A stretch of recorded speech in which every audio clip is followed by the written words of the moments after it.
এই ধৈর্য কি কোনো গুণ, কোনো অনুভূতি, কোনো দৃষ্টিভঙ্গি? আমার জন্য ধৈর্য এক বাহন। আপনি হয়তো ভাবছেন এই কেমন বাহন? বাহন তো ঘোড়া হতে পারে, হাতি হতে পারে, উটও হতে পারে, কিন্তু ধৈর্যকে বাহন বানানো মানে? চলুন আপনাকে একটা কথা বোঝাই। পৃথিবীতে এমন কোনো বাহন নেই যে তার আরোহীকে আছড়ে ফেলেনি। সেটা উট হোক বা হাতি হোক বা ঘোড়া হোক, চলতে চলতে কখনো নড়বড় করেই বসে। তারপর সেই আরোহী পরে কারোর পায়, তারপর পরে তার নিজের নজরে। কিন্তু ধৈর্যরূপী বাহন কখনো কাউকে ফেলে না, কখনো না। না সেই আরোহী কারোর পায়ে পড়ে, আর না তো নিজের নজরে। কারণ ধৈর্য আপনাকে বিবেক প্রদান করে, বিবেক আপনাকে পরিকল্পনায় সাহায্য করে, আর পরিকল্পনা প্রদান করে আপনাকে শক্তি, আপনার লক্ষ্যের দিকে অগ্রসর হওয়া। বুঝলেন? ধৈর্যকে সঙ্গে রাখুন, নিজেকে আরো ধৈর্যশীল করে তুলুন। এই ধৈর্যের সাহায্যে আরোহণ করে দেখুন কিভাবে এই বাহন আপনাকে আপনার গন্তব্যে পৌঁছে দেবে। রাধা রাধা। কথায় বলা হয়, জীবনে ভালোবাসাই হলো সুখের মূল। এটা সত্য। এবার প্রশ্ন হলো এটাই যে এই ভালোবাসা কার সাথে করা উচিত? যদি আপনি কিছুক্ষণের জন্য সুখ পেতে চান, তাহলে ভালোবাসুন নিজের রুচি মতো। যদি আপনি কিছুদিনের জন্য সুখ পেতে চান, ভালোবাসুন নিজের বন্ধুদের। যদি আপনি কয়েক মাসের জন্য, কয়েক বছর বা অনেক বছরের জন্য সুখী হতে চান, তাহলে ভালোবাসুন নিজের পরিবারকে, মাতা পিতা, নিজের সন্তান, স্বামী স্ত্রী, নিজের আত্মীয়দের। কিন্তু যদি আপনি চিরকালের জন্য সুখী হতে চান, তাহলে ভালোবাসতে হবে শুধু নিজের কর্মগুলিকে। কারণ সম্পর্ক যেমনই হোক না কেন, কখনো না কখনো ভেঙে যাবেই। এই সংসার হলো এমনই যে যাদের সঙ্গ আমরা পাই, তাদের সঙ্গ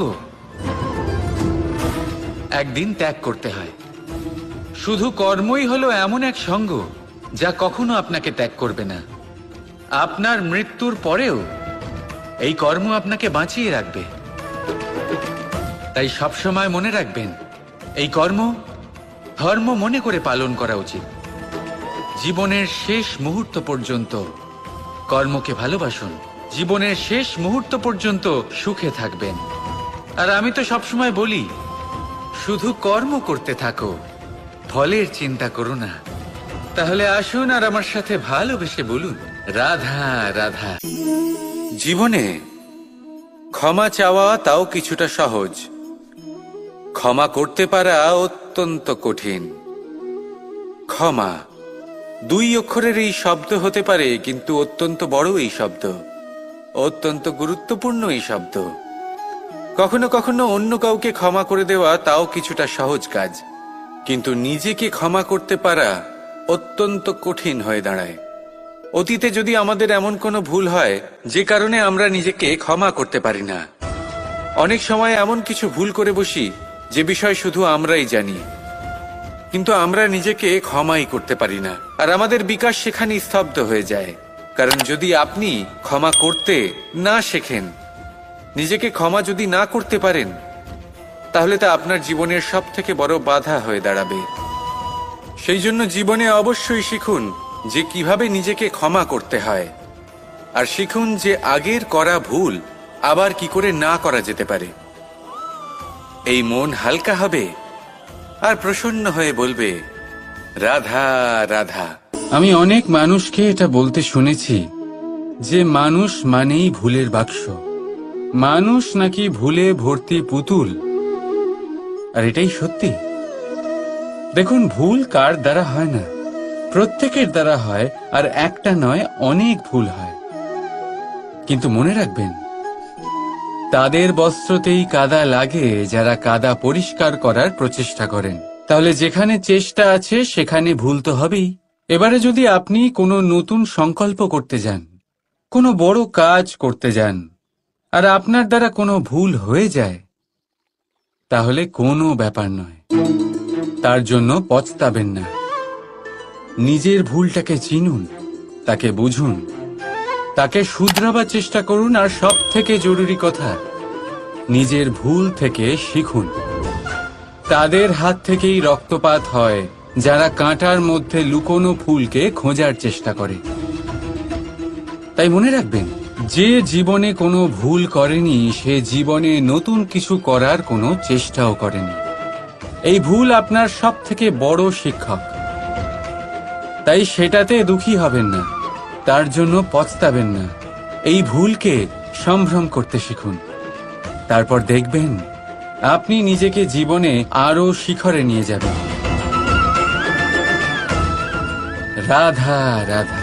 প্রশান্তি জড়িত নিদ্রা মানুষের জীবনের একটা অত্যন্ত গুরুত্বপূর্ণ সুখ এবং প্রয়োজনীয়তাও।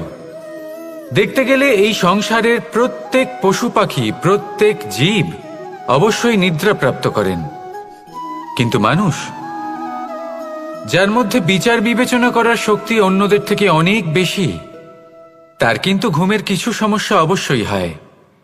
কি বলেন, তাই তো? এবার এর কারণ কি? চিন্তা। এবার চিন্তা আমাদের সবার জীবনে আছে। আমরা সকলে জানি যে চিন্তা কখনো আমাদের সাহায্য করে না, তাও আমাদের জীবনে আছে। কেন? চিন্তার মাধ্যমে কি কখনো কোনো সমস্যার সমাধান হয়েছে? অর্থের চিন্তা করলে কি অর্থ লাভ হয়? ভবিষ্যতের চিন্তা করলে কি ভবিষ্যৎ ঠিক হয়ে যায়? স্বাস্থ্যের চিন্তা করলে কি স্বাস্থ্য নিজে থেকেই ঠিক হয়? হয় না।